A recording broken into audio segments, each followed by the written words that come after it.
última parte.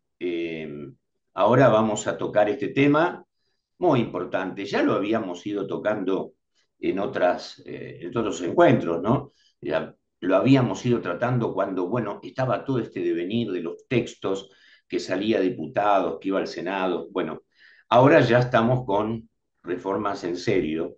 Así que vamos ahora a hacer una recopilación de cómo quedó este tema de la reforma. Le estamos llamando reforma laboral porque en realidad es eso, es una reforma laboral.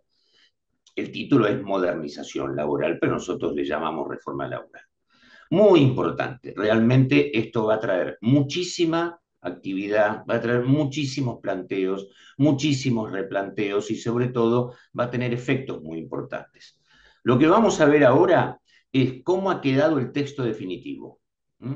¿Por qué? Porque saben perfectamente que pasó por el Senado, se le introdujeron modificaciones y bueno, esta es la última modificación, el último texto que es el que es aprobado.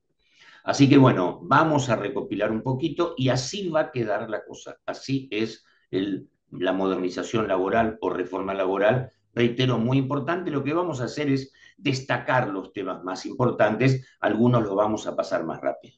Así que bueno, vamos a eso. Título quinto, modernización laboral. Por supuesto, nosotros le decimos o modernización o reforma, es exactamente lo mismo.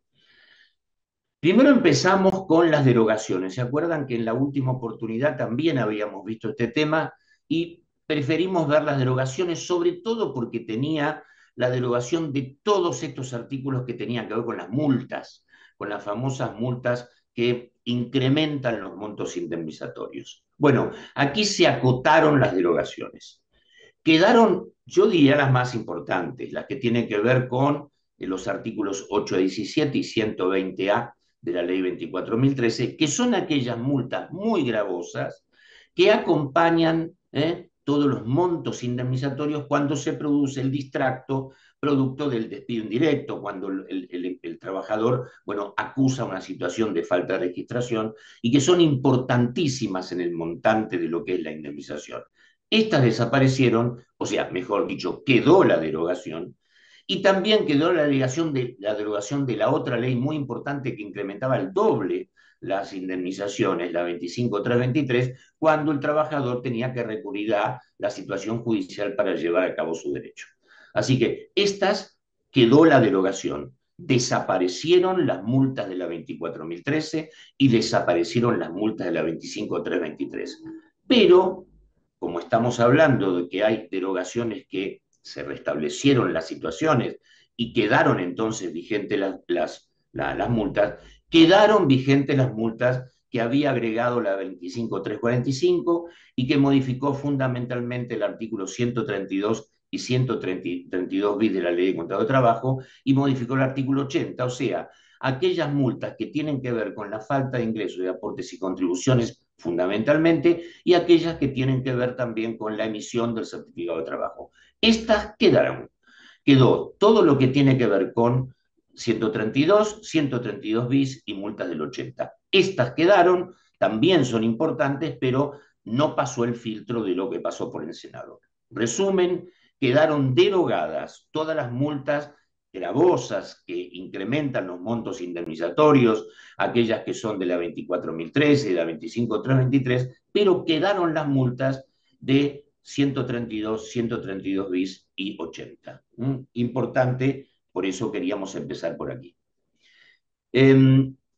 Listo, aquí estamos, lo que estamos haciendo es situaciones que fueron agregándose, en el caso de incorporación de medios electrónicos, importante es medios electrónicos como aporte para la situación de registración, no solamente, y acá lo agregado es muy importante, relaciones laborales legales y de la seguridad social. O sea, que va a haber todos métodos o la posibilidad de que haya métodos de registración automática y con medios electrónicos, tanto en materia laboral como legal y de la seguridad social.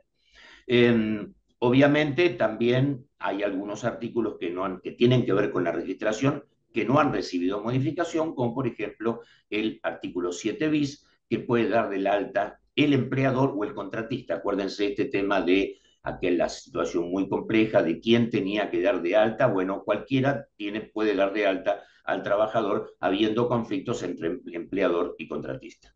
Así que esto son algunas de las modificaciones. Bueno, obviamente cuando hay modificaciones en sentido de lo que es dentro de la ley, también se modifican los concordantes, con lo cual el artículo 7.3, 7 ter, perdón, se modificó o se tachó lo que tiene que ver con a los fines del artículo 11 de la presente ley. Y en el 7 cuarter, todo lo que tenía que ver, y esto es muy importante, cuando hay sentencia laboral y esa sentencia laboral implica o podría implicar trabajo no registrado, que hay que remitir a la FIP, algo muy importante que trajo el 7 cuarter fue esta situación de que, bueno, que si hay determinación de deuda, habría que deducir de esa determinación de deuda, y esto quedó, aquellos importes ingresados. Doy un ejemplo. Vamos a suponer que la administración fiscal determinó o va a determinar deuda en función de su carácter de trabajador dependiente y venía revistando como trabajador autónomo o monotributista. Esos importes ingresados, esas cotizaciones ingresadas, se deducirán entonces de la determinación de la deuda. Bueno, lo que aquí se tachó que se establecerá un sistema menos gravoso y facilidades de pago para dar las facilidades de pago de las diferencias. Bueno, esto se fue, evidentemente esto va a una situación de contado. Temas importantes que se han modificado. Yo diría que la situación más importante, más trascendente, está en el nuevo artículo 2 de la Ley de Contrato de Trabajo. Aquí sí hay que hacer una apreciación. Esto cambió mucho. Y cambió a partir de que ingresa como uno de los incisos lo que llamamos la autonomía de la voluntad. Hasta ahora, hasta el artículo 2, que lo que anuncia es el ámbito de aplicación, o sea, a quién se aplica la ley de contrato de trabajo, siempre, habitualmente, lo que decía es aquellas situaciones en las que no se aplica la ley de contrato de trabajo. Por ejemplo, en la administración pública, salvo que haya alguna situación especial de incorporación en las convenciones colectivas, al personal de casas particulares, o mejor dicho, trabajadores de casas particulares, por cuanto es un estatuto cerrado y solamente se aplica la ley de contrato de trabajo en aquellas cosas no especificadas por el estatuto. Exactamente lo mismo pasa con los trabajadores agrarios, que es un estatuto también cerrado, pero se aplica la ley de contrato de trabajo en forma supletoria. Y acá, en este inciso D, viene la gran novedad de una relevancia absoluta. Y esto es, entonces, el reconocimiento de la autonomía en la contratación. Dice que no se va a aplicar a las contrataciones de obras, servicios, agencia y todas las reguladas por el Código Civil. ¿Qué quiere decir esto?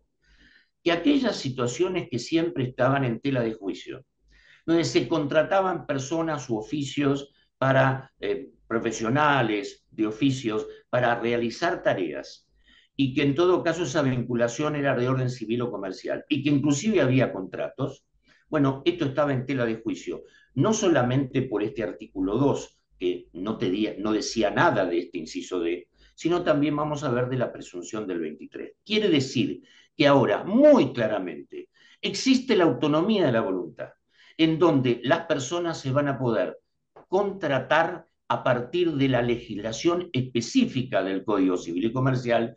¿Y por qué? Porque la ley de contrato de trabajo excluye en forma específica las contrataciones de obras, servicios y agencias. Esto yo diría que es digamos, la situación más relevante en materia de contratación y en materia de lo que es la modificación de la ley de contrato de trabajo. Por supuesto, va a traer un sinnúmero de discusiones, va a traer un sinnúmero de interpretaciones y seguramente también interpretaciones de carácter jurisprudencial. Pero es una situación realmente relevante lo que ha pasado con la incorporación del inciso D al artículo segundo.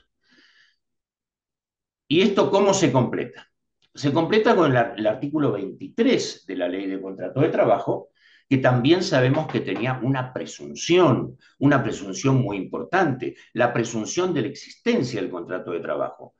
Y por supuesto decía, siempre eso lo sigue diciendo, que el hecho de la prestación de servicios hace presumir la existencia de un contrato de trabajo, salvo que por las circunstancias, relaciones o causa se pueda demostrar lo contrario. Esta presunción lo que hace es, el onus probandi tiene que ir del otro lado, tiene que probar a alguien que no está en una relación contractual laboral.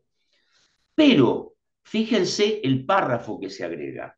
La presunción contenida en el presente artículo no será de aplicación cuando la relación se trate de contrataciones de horas o servicios, o sea, replica lo que recién dijimos de la incorporación del inciso D.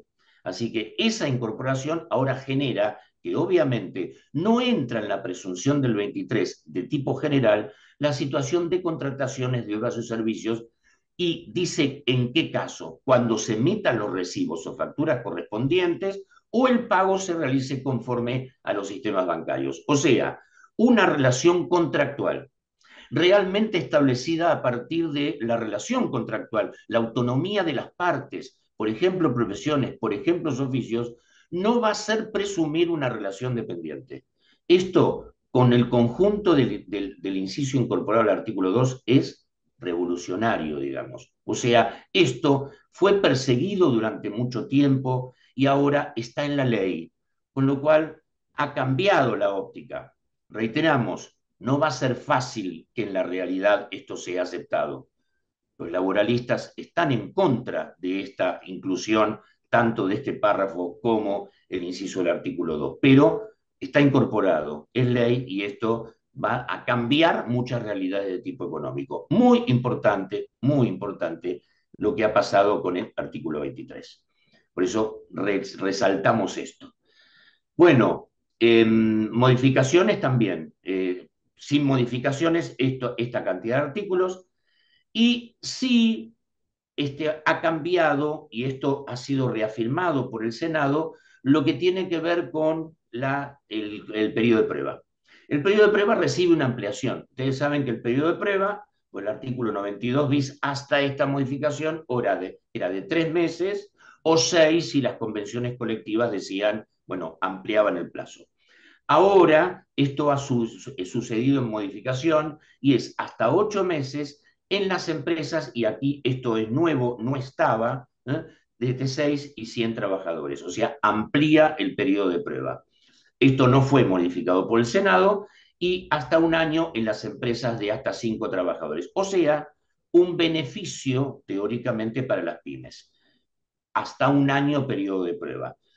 Por supuesto, esto obviamente tiene todo lo que ya tenía el periodo de prueba, o sea, no han cambiado las condiciones, no se puede exceder el periodo de prueba, no puede ser utilizado fraudulentamente, no puede ser utilizado por más de una vez. Por supuesto, las partes, ya estaba dicho esto en la misma ley, pueden extinguir la relación en ese plazo sin mecanismos indemnizatorios. Sí, hay una situación con el preaviso, pero esto no cambió para nada. Lo que está cambiando en el marco de esta modificación es los plazos por los cuales se va a extender el periodo de prueba. 242, también muy importante. También, digamos, algo que entró y salió, entró y salió. Estaba en el DU 70, después entró en el texto del primer texto de la reforma laboral, se sacó, volvió al Senado y el Senado lo volvió a restablecer. ¿Qué tiene que ver esto? Es la justa causa por el despido. El 242 es el despido con justa causa por considerar que algunas situaciones se consideran injuria y grave para poder terminar el contrato de trabajo o concluir con el contrato de trabajo. ¿Y cuándo se presume la injuria grave?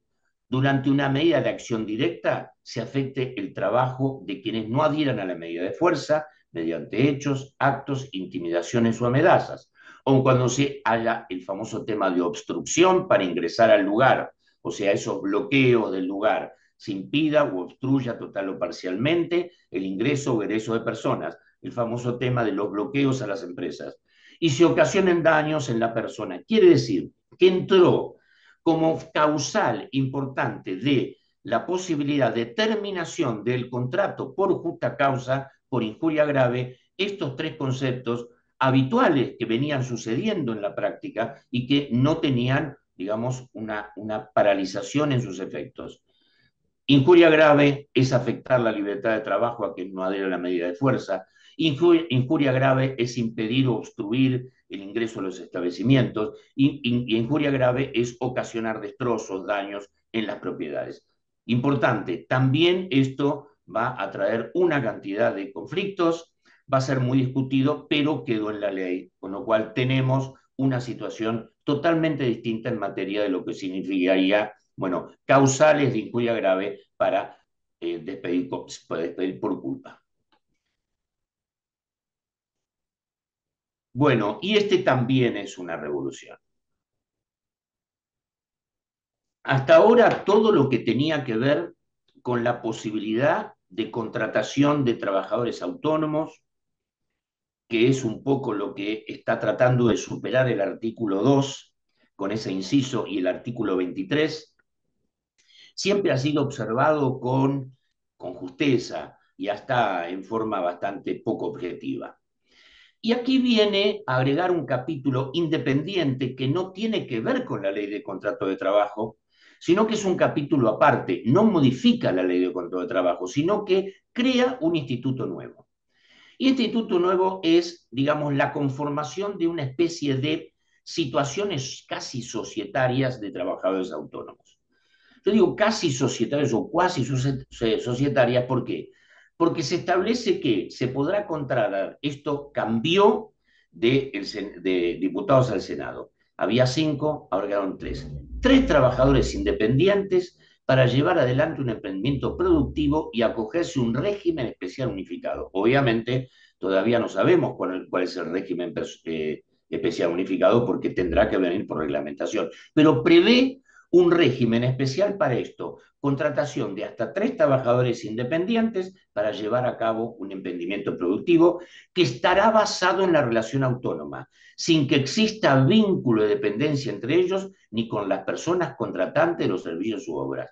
O sea, importante, una especie de sistema cerrado en donde van a intervenir trabajos de autónomos independientes. Digo autónomos, bueno, también pueden ser monotributistas, porque sabemos perfectamente que los autónomos pueden elegir 2 formas de cotización desde el punto de vista de seguridad social, o eligen el régimen de trabajadores autónomos o derivan al régimen de monotributistas. Lo que hizo obviamente el Senado, bajar esta cantidad de 5 a 3.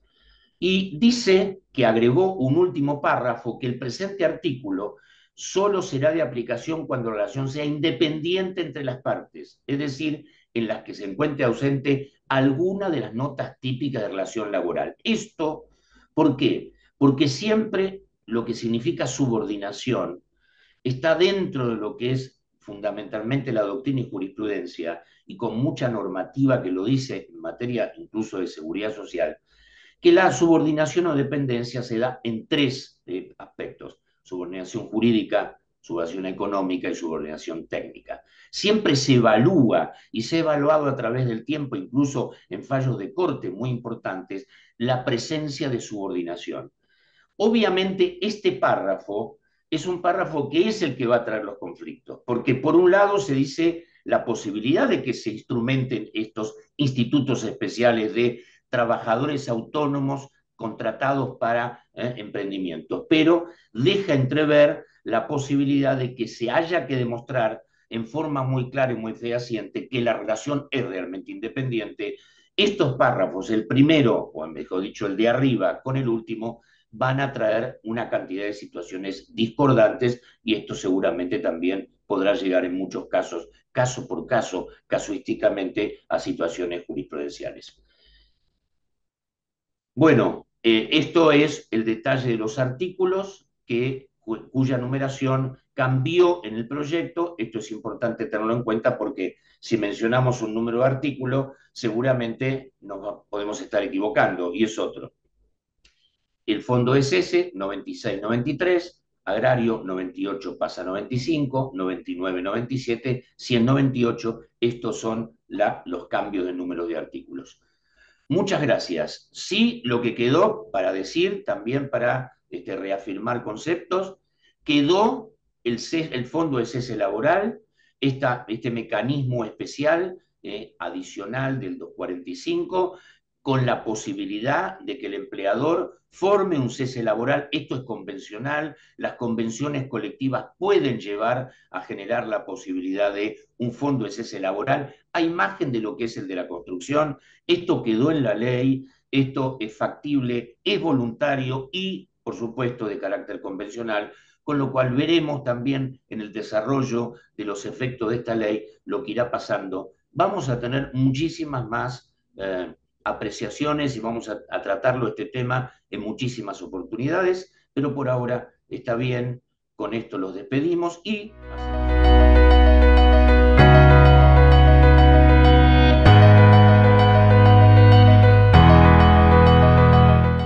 Bueno, y yo cierro con esto. Tal cual hoy estuvimos viendo el texto de las situaciones de carácter laboral, o sea, lo que llamamos la reforma laboral o modernización laboral, así es como se aprobó. En la aprobación se tomaron las modificaciones, vieron que en las pantallas íbamos diciendo lo que había modificado el Senado. Respecto a la ley de bases, diputados aceptó todas las modificaciones, con lo cual el texto que estuvimos viendo hoy es el texto que va a ser el vigente, es el texto que va a sancionarse, a promulgarse y luego obviamente a publicarse. Así que todas esas consideraciones que hicimos corresponden exactamente a lo que ha sucedido y así que es muy importante ver esos textos para saber las importantes modificaciones que sucedieron, que bueno, ya dijimos que habían sido trascendentes en algunos casos. Por supuesto, vamos a volver con Mirta, con Diego y con otras personas sobre lo que ahora va a ser todo el tema de vigencia, ¿no? Va a haber reglamentaciones, se va a reglamentar el blanqueo, seguramente recibirá mucha reglamentación la modernización laboral, la moratoria obviamente va a recibir reglamentación, está previsto que así sea, así que bueno, los convocamos para la próxima.